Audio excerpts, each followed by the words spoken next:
Kerukunan umat beragama bukan berarti mencampur adukan keyakinan, tetapi menumbuhkan sikap saling menghormati dalam perbedaan, saling menjaga dalam kehidupan bermasyarakat, serta bersama-sama membangun perdamaian.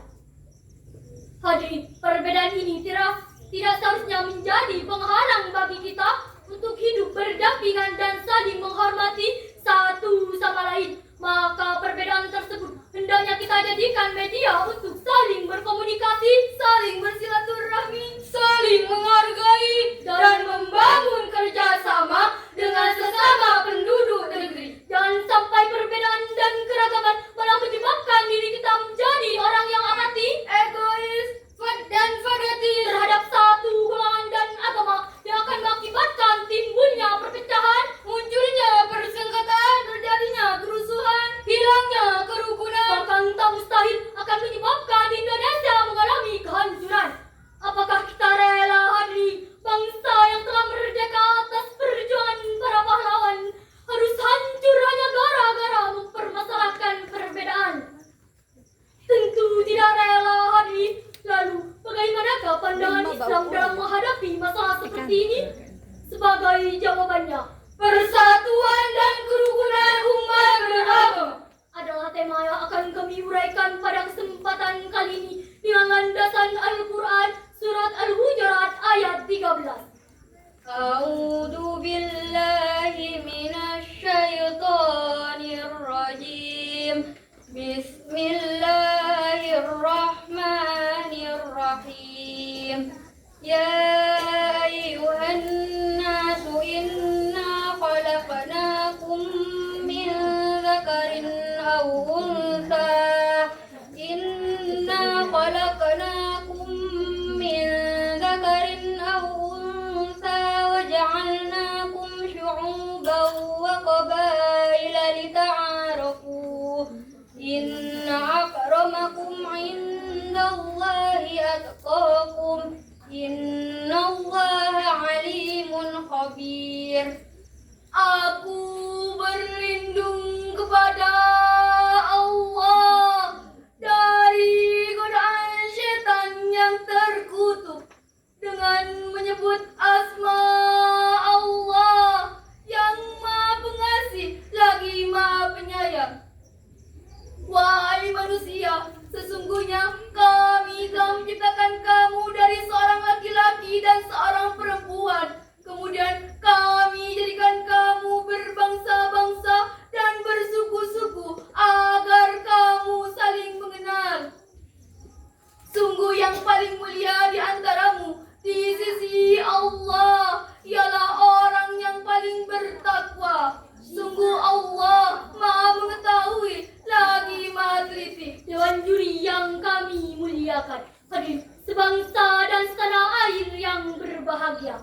Menurut Ibnu Abi Hatim yang bersumber dari Ibnu Abi Mulaika dalam kitab Ahkamul Quran jilid ketiga halaman 518 menjelaskan bahwa sababun nuzul ayat tersebut berkenaan dengan penaklukan kota Mekah saat itu bila naik ke atas Ka'bah untuk mengumandangkan azan. Namun secara spontan seseorang berkata, "Pantaskah budak yang hitam legam ini memandangkan azan di atas Ka'bah yang mulia?" Kemudian sahabat Rasul menjawab, "Sekiranya Allah membencinya, pasti Allah akan menggantinya." Tak kala itu turunlah Al-Quran surat Al-Hujurat ayat 13.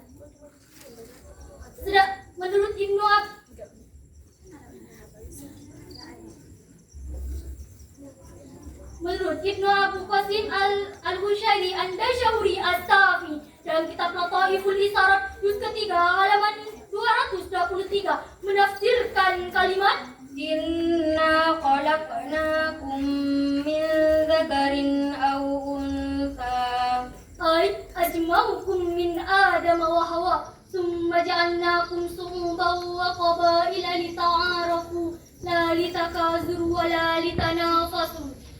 Aku mengumpulkan kamu dari Nabi Adam dan Siti Hawa. Kemudian kami jadikan kamu berbangsa-bangsa dan bersuku-suku agar kamu saling mengenal, bukan untuk berbangga-bangga. Sehingga hadirin, tidaklah pantas seseorang merasa bangga, tidaklah pantas seseorang merasa tinggi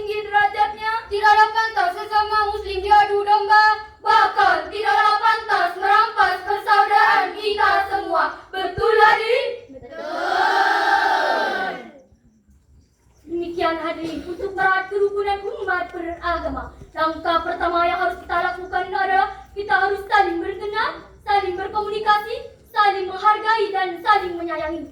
Namun sayang seribu sayang hadirin, keanekaragaman yang katanya menjadi keunikan dan kekayaan yang dibanggakan kini seringkali menimbulkan konflik dan perdebatan sehingga menjurus pada tindakan aksi saling mencaci, saling memaki, saling kontradiksi, bahkan saling menghancurkan harga diri.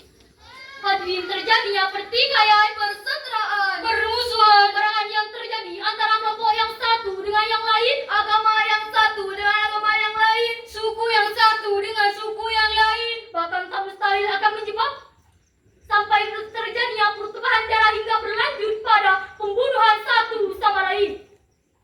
Lalu timbul pertanyaan, bagaimana solusi untuk merawat kerukunan umat beragama? Solusinya adalah mari kita renungkan firman Allah dengan landasan Al-Quran surat Al-Hujurat ayat 10. Innamal mu'minuna ikhwatun fa'aslihu baina akhawaykum wattaqullaha la'allakum turhamun. Shadaqallahul azim. Sesungguhnya orang mukmin itu bersaudara, maka damaikanlah kedua saudaramu yang berselisih dan bertakwalah kepada Allah agar kamu mendapat rahmat. Maha benar Allah dengan segala firman-Nya. Dewan juri yang kami muliakan, hadirin sebangsa dan tanah air yang berbahagia. Syekh Al-Mustafa Al-Marawi dalam kitab tafsir Al-Marawi juz keempat halaman 31 menafsirkan ayat tadi. Innamal mu'minuna ikhwatun fiddin. Sesungguhnya orang-orang mukmin itu bersaudara, yakni bersaudara dalam agama. Sedangkan orang non-muslim di luar agama Islam, mereka juga tetap bersaudara, yakni bersaudara dalam berbangsa dan bernegara yang harus kita jaga bersama-sama. Oleh karena itu, hadirin, implikasi dari persaudaraan itu hendaknya menimbulkan rasa kuatnya persatuan dan kesatuan. Atas dasar itu, apapun agamamu, apapun budayamu, apapun warna kulitmu, mari kita jalin komunikasi, bangun sinergi, tumbuhkan toleransi demi kejayaan negeri. Setuju? Sebagai syariat lagu yang dipopulerkan oleh Ceng Zamzam yang berjudul Yahadana sebagai berikut ini. Jadikan negara kita negara maju dan jaya yang tidak saling menghina, rukun aman dan sejahtera. Islam ajarkan kedamaian, hidup harmonis dan toleran. Mari rukun dan bangunlah Indonesia sejahtera. Pagi-pagi makan pop mie, makannya sambil nongkrong. Enak-enak nyanyian kami, boleh tepuk tangannya dong. Dengan ini dapat ambil kesimpulan bahwa keberagaman merupakan rekayasan dari Allah Subhanahu wa Ta'ala yang harus kita syukuri dan kita bina bersatu dan kesatuan dalam merawat kerukunan umat beragama. Insya Allah Indonesia damai dan sejahtera. Demikian dan sekian. Wassalam.